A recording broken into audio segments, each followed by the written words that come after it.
that you end up getting whipped out of the market. So here's my secret. If you're going long or buying, you want to place your stop at the bottom of the market, stay bottom of the market. And if you're shorting, because you think the market is going to drop, you want to place your stop at the top of the market, say top of the market. I need y'all to say it like y'all want to make some fucking money, though. Thank you. Number 2, stop changing your targets. Master one target endlessly so you can be able to create all the freedom you want. Say, I will make one target my goal. This side don't want no money. Let's come to this side. Say, I will make one target my goal. I'm going to stay with this side. Number 3, not marrying your plan for 4 years. Now, I've seen some of y'all in the lobby getting mixy, fellas. You know, ladies, making sure your portfolio for you get that number up, right? But what I want you to do, since you won't be faithful in your relationships, is to marry your target in investing. These are just jokes written by 85 South, right? I ain't dirty backing. Number 4, thinking that more information is going to make you rich. The people that I know that have made millions of dollars in this market, Red Panda Rebellion, who have made hundreds of thousands, they stuck to the same plan over and over again. How many of you heard me say 2 Tech 2 Index? How many of y'all made money from it? Investing is not complicated.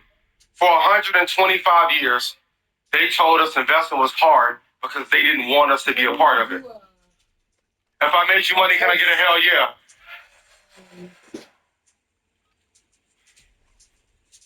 All of you keep asking, how do I hedge if we have a recession? During a recession is a time for you to buy the best companies in the world. Buying the best companies is the hedge. Now, if you can trade as well, you can make a lot of money as the market is falling, but buy VOO, VTI, Apple, Microsoft, NVIDIA, use that 50% retracement, write this down, over the last decade, and that will tell you what to buy. So when we come to a 50% drop on a 10-year basis, you know where to load the boat. We already know August and September are the biggest months of the drop. So your investment season needs to start in August and September. When the market falls, hold, and you'll see all of your gains go up in March. For my traders, I hate RSI. But if you're going to use it, use 95-5 instead of 70-30 or 80-20, okay? Okay. And this is an important lesson. Price action is not more important than you marrying your target. Say, I will marry my target. Y'all are losing me. Let's go over here. I will marry my target. Thank you. So price action is how the market moves.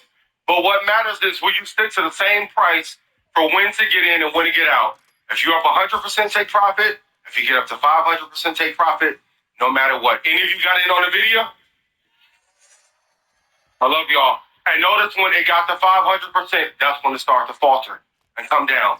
So for long term, hold until you get 5x return. If you're trading, get 100%, 200% return, and then you can look to exit. Please, screenshot this. You have to know the average true range for how fast or slow a market will move. So if you know what the stock has done over the last 4 years, you will know how much you need to buy. And for my traders, if you know that, let's say, the Euro USD only moves on average 125 pips, you can have a 100-point target and you will be okay, okay? For my traders, the Asian session, 5 p.m. Central, is best for you to trade, okay? The American session is amazing for my more experienced traders, but for if you want to make money consistently, please trade the London session. Some of you will tell me, I don't want to get up at 2 or 3 in the morning, but if a Val call you at 2, 3 in the morning,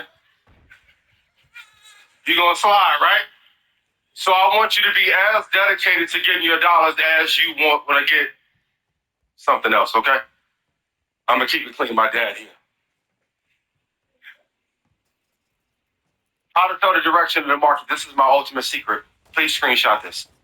Any of you like, man, there's no way in hell Bitcoin can go to 20 grand. You ain't tripping. Look at the month chart first, say month chart. Then I want you to go to the weekly, then the day, then the hour.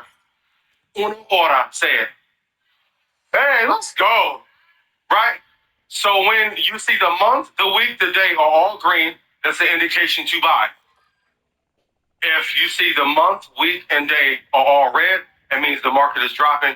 Don't touch it. There's nothing else you need to know about the direction of the market. You want 4 green lights if you're trading to buy.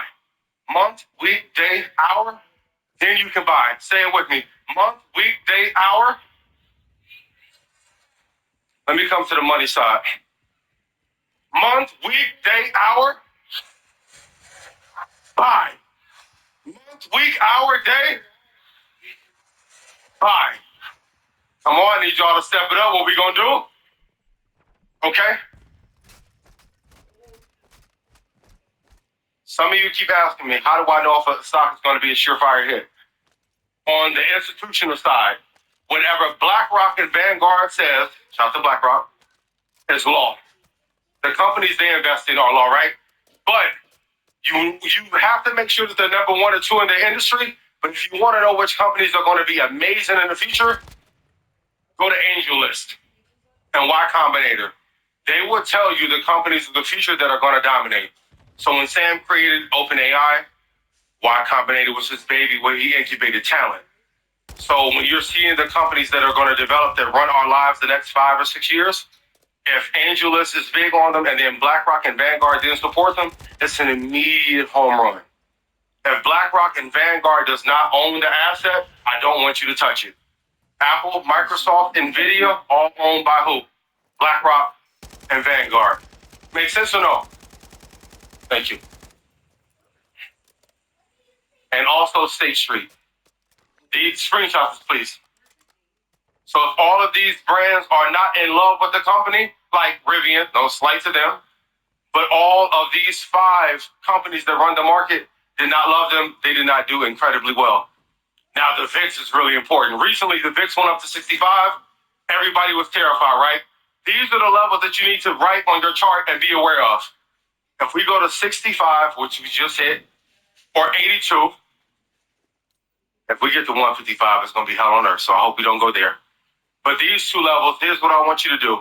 If you hear the market is going through extreme compression or contraction, and the VIX gets to 65, I want you to buy the top 5 stocks in the market and don't do anything else but hold. Did any of you get in when I called on Market Mondays the market was going to turn around in about 14, 15 days? When it hits these historic levels, the VIX is showing you how bad the market is at that time, but the VIX never stays down for more than 90 days.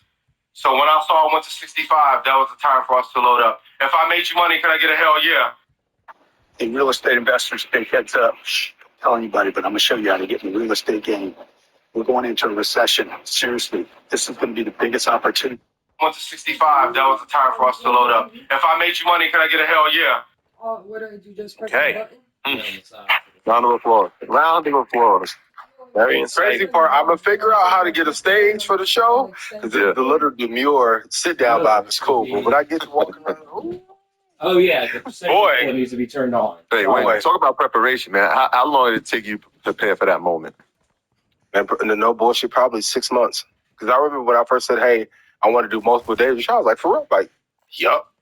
You have, even in being entertaining and providing information, there's different levels of information. You guys will see with the Shannon Sharp interview, like there's nuggets that he gave there that I think are incredible business lessons, but I probably wrote out 600-700 talking points and I had to pare down to the best 90 slides.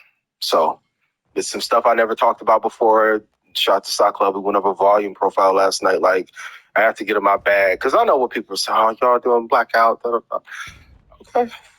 Let me remind you why I'm here. Please let me remind you.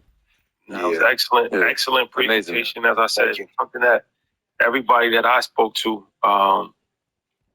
had tremendous high praise for it. And, you know, it's one of these things. It's not easy to speak in front of people for a long period of time.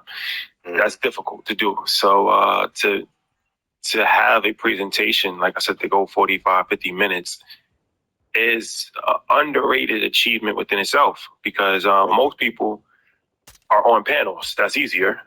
Fireside chat, that's easier. You still have to have information, but when you're just by yourself, that's like being on an island, and there's no recourse for help. Like you can't take a break. You can't rely on somebody else to answer a question. You can't rely on the host of the panel to kind of give you some minutes to think about what you're going to say next. So it's a very difficult task. So once again, congratulations on that. Thank you, man. Yeah, I could just add to that because it talks about the preparation. That's why I asked it. If you watch the presentation, you're looking straight onto the crowd. Right? You're talking directly to them. Whereas people might get befuddled up there, right? Right? Yeah, you have slides, but those are just to remind the people that you know like that ain't even for you. That's for them, right? So like when you're going through it, and I've watched you do it plenty of times. I've sat behind the stage. I sat in front of the stage to watch you do it. It really is a masterclass on how to present. I think you don't get a lot of credit for that. Yes, the information is ridiculously good and it's life changing, but the art of presentation, I think, is something that people should study from that. It was incredible. Thank you. You need both. And also, can we talk about, from a brand perspective, the power of can you hit the shot when you need a bucket? Yeah. I could have asked you to do multiple days and flopped on both days. Different conversation. Hey, brother, I appreciate you next year panel for sure. Early. We're 10 a.m., 9:30. That boy shoulder. Called to perform. Can you get the bucket? Game 6, Byron Russell, push off cross, hold a 4. Come on, man. So, but I'm honored to be on the stage and then to be able to show out, like make all the prep worth it for real. For Pete, man. No, for sure, man. And with that being said, that's a window into InvestFest presentation, but it's also a window into Red Panda Stock Club, the legendary Red Panda Stock Club. So, last week we did the annual InvestFest Stock Club sale, which we've done for the last couple of years after InvestFest, which was a 50% off a Stock Club. And said that was going to be the last Stock Club sale of the year. It still is. Yeah. And the response was tremendous. But we're extending it because we have gotten at least over 100 requests to extend it for a little bit more time. So Yeah. 24 hours, we've added 24 hours. We wanted to give you at least 2 episodes. It's the same sale, 50% off of Stock Club, which grants you 3-year access to Stock Club, which grants you access to Sniper, which grants you access to the best entries as far as when to actually buy the stocks. You get the calls, you get the communities, you get the gym of the day. So this is a program that actually, plants the seed for you. If this was a garden, it plants the seeds for you, right?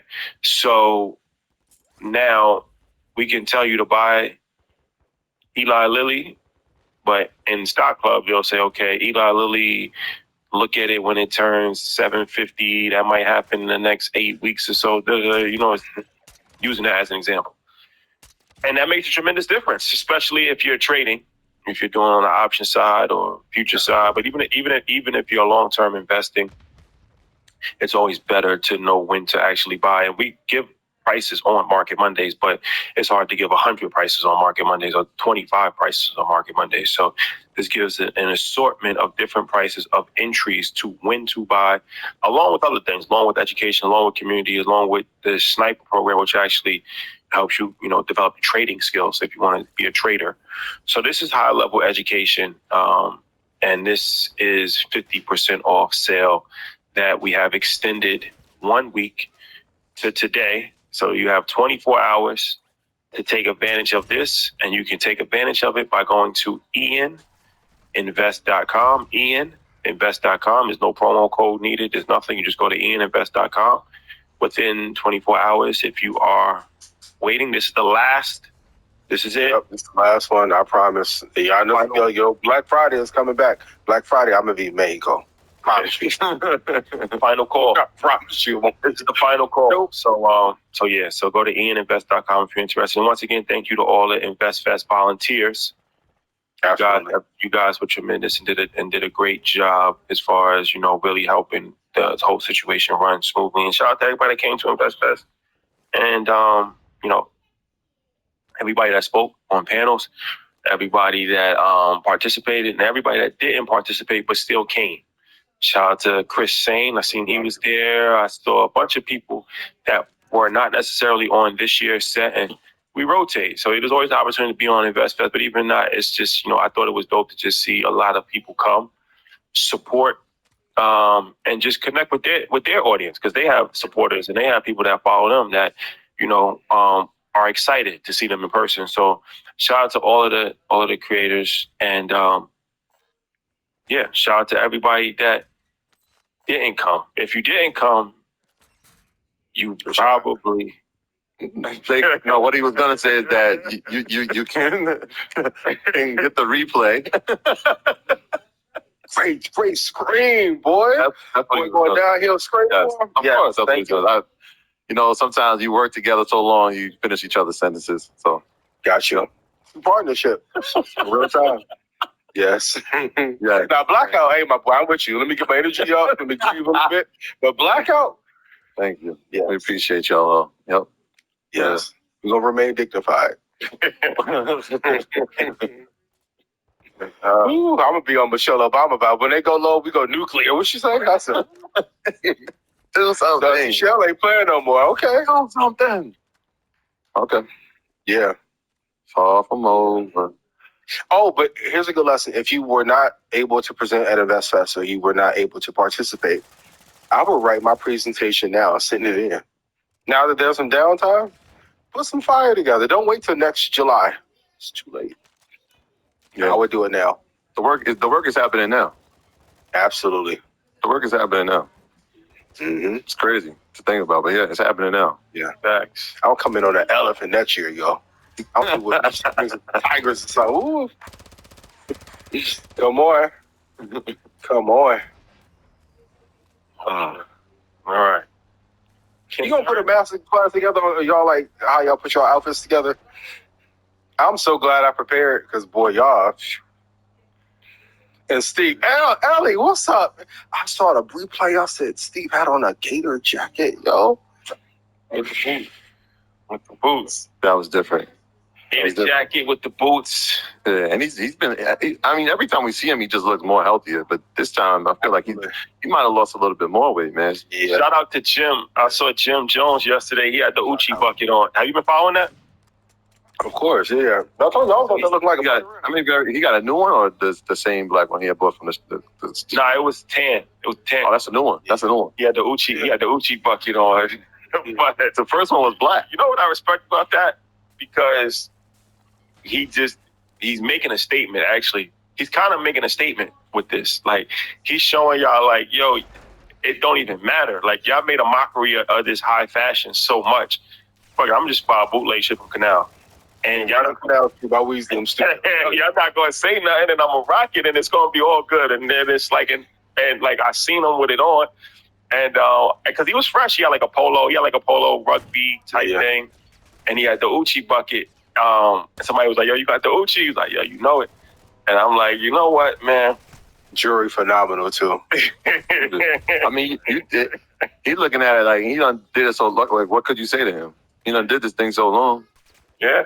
Like, Yeah. what? Oh, told everybody, go get the little earrings from Claire's. The Uchi bucket is crazy. Yeah. Yeah. Shout out to Jim, man. The Uchi bucket. I seen that yesterday. I was dying. But yeah, man. Man make the clothes don't make the man. That's a fact. It is. That's an actual fact. Okay. So concerns about NVIDIA, right? Should investors be concerned about NVIDIA's recent stock market performance? What are the keys, risks? And, this is interesting because it said this actually last week when we referenced Meta. When Meta they had very good earnings last quarter. Yep. And their stock dropped because of comments that the COO made, and the market just was a little pessimistic about the comments. It just disregarded the actual fundamentals. And if you haven't watched NVIDIA, they released their earnings last week, and it was positive. Actually, it wasn't bad, but it was a little bit of a disappointment for Wall Street, and as a result, the stock actually dropped. Even so, I'm saying stock can drop on positive earnings. Mhm. And we said this on Monday, and that's exactly what happened on Wednesday. It dropped on positive earnings. So does this mean that the hype is just too much and that it is not? Sometimes in life you can't live up to the hype, right? It's like if you are, or if they're already saying you're the next Michael Jordan, even if you are a great player, you're still going to disappoint 9 times out of 10 because you're not Michael Jordan, right? And that's hard to live up to that type of hype. So is this NVIDIA's hype too much for it to actually, live up to? No, I think it resets them back to reality. I think we all can agree when they said Blackwell was not going to be announced, that for sure is going to impact the market. I think if you continue to have exponential returns, you need to produce at an exponential level. But I do respect Jensen and the CFO for being honest and saying, hey, we won't be able to release it when we do. I think that'll push the stock up even higher, but I'm glad that they allowed them to reset to come back to a normal price.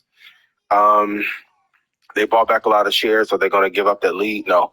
A lot of AMD has come down, Intel shambles. So they don't have a big competitive threat at the current moment. But I think if they would have announced that Blackwell was going to be released January, February, I think the reviews would have been out of here and the stock would have went up even more. But I respect a CEO, a CFO, a C-suite for being honest about what's going on in the company. And like you said, the revenue miss was slight. They still have a great competitive advantage. From a moat and competitive advantage standpoint, they don't have a nearest competitor. They're still really big in gaming. If Elon's dream of the auto taxi or autonomous taxi market becomes real, they're going to help lead that. So they're fine. It's like if you have one bad quarter in a basketball game, like I'm not trading Michael Jordan in the third quarter because he had 15 points instead of 28. So I think some of this was overhyped, but I'm glad. I can only imagine as a CEO, I'm glad they're back to a realistic expectation. So next quarter, they can over-deliver. But it's hard to over-deliver 8 quarters in a row. Yeah. I think overhyped. I'm big on the overhyped sensation. When you talk about the numbers, it's kind of like what we were talking about last week. We were like, maybe not a grand slam, but a home run. So I think they still hit a home run. You're talking about revenue increase 122%. That's like for a company of that size. Like we're not talking about let me just say that number. $100 million company. Like let me just say the number again. The revenue increased 122% year over year, reaching 30 billion. Primarily on the data center segment, which brought in 26 billion. The growth is still growing in terms of Hopper and Blackwell. So the issue with Blackwell, which is the new GPU, not so much that it's a production issue, it's how it's being made. So it's more difficult than its predecessor. And so it's taking a little bit more time. But from what I listened to Jensen's call, like I actually listened to him, he's like, pretty much he's saying, y'all bugging. Like, I'm telling y'all this is coming, and I'm telling you why we're having delays. The least fade I've ever heard. Yep. Okay, fine. Yep. They also bought $50 billion worth of stock back. Like that tells you how much they believe. Like if it was $2 billion or 1.5, 50 is a lot, bro. Yeah. So when you see a stock buyback like that, that means the company believes in obviously their investors. They believe in their future guidance, but they're also saying like we're taking shares back, and when there's less shares, obviously the stock price goes up. That didn't happen. Well, why didn't it happen? A couple of reasons, and we kind of alluded to it, was the idea of how long can they sustain it? Right? How long will the Metas, how long will the Apples and the Microsofts be willing to pay premium dollars for these chips? There's no answer to that because they haven't put them into use yet. We haven't seen if these CapEx expenditures are going to make sense for them long term. So I guess that's the pullback. But yeah, I think overhyped. If it's not Jordan, it's overhyped at this point. And the crazy part, like when they made the modification to be able to sell into China, like they have 9 mega buyers. Now if you go get Lilly or Lenovo or another big player in Europe, Daniel, I know you got all them Spotify bot farms. You probably want to tap into NVIDIA to help that go. I know the music industry got you by the cojones. But So if they that's get 5 more if they're worth this at 9 mega buyers, No, like, and we we don't get even 7 understand more in what 3 the years fuck just with happened. Blackwell, Now what is it it's going Pick to it up, pick that guy up, yo. do? Insane. yeah. You think about that future Yeah. product. I mean, it hasn't happened yet, Everybody but down? that Is means everybody potentially down? more growth when you're Absolutely. Yeah, talking one more, about go pick him the up, bro. Chinese market. I'll cover you. And then they have some other segments, damn. gaming. They saw Yeah, in gaming. RPG, my ass. auto And then now increase. I'm being So there's hunted also. different pockets that they're actually seeing growth in.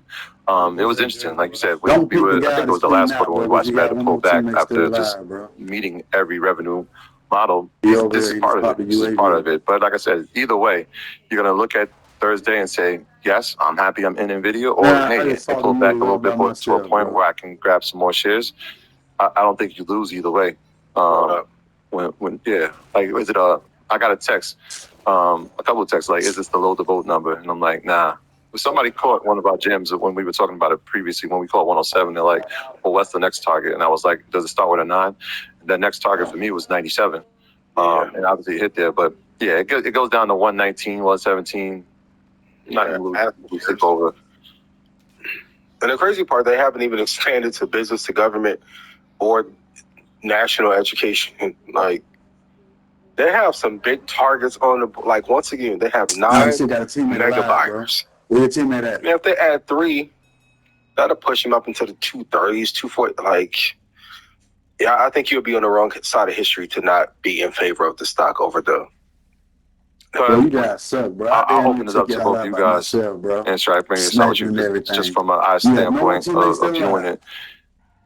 Is it working to his benefit, or will it work to his detriment to be the known CEO, right? Like, we know Tim Cook, we know Zuckerberg, and now Jensen is becoming one of those CEOs that we now I was know. sniping y'all and everything. Does that open it up for attacks? Yeah, of course. It definitely opens up for attack, but it also could be beneficial as well. I mean, it worked for Elon Musk. It worked for Jeff Bezos. Steve Jobs. It worked for Steve Jobs. It's working for Tim Cook. It worked it's working for Sam Altman. So Rockefeller, John D. Rockefeller. Like, if we go back to the history, James Pierpont Morgan, like, I know they'll criticize it sometimes for the celebrity. The one thing that the celebrity part is really good for, everyone write the Q score. If that Q score is high enough, you will find another nest if you get kicked out. As soon as Steve Jobs got replaced by Scully, what'd he do? I seen y'all when that good. Pixar got hot, but he made sure his name stayed in the press. So when he came back, these were my rules in my company. I'm going to run it how I want to run it. Kind of hard to do if no one knows you. Yeah. That's the part of it. Like, you need that celebrity CEO. And if you look at the index, the celebrity CEOs, okay, really quick. Who's the CEO of Intel? Well, how about I give? So, like, let's take Bezos, right? Amazon CEO. But Jesse is now the CEO. Now that's kind of like just doing a job, growing business, kind of out of the limelight. Same thing with Lilly. He's kind of out of the limelight, even to a sense. Nutella at Microsoft.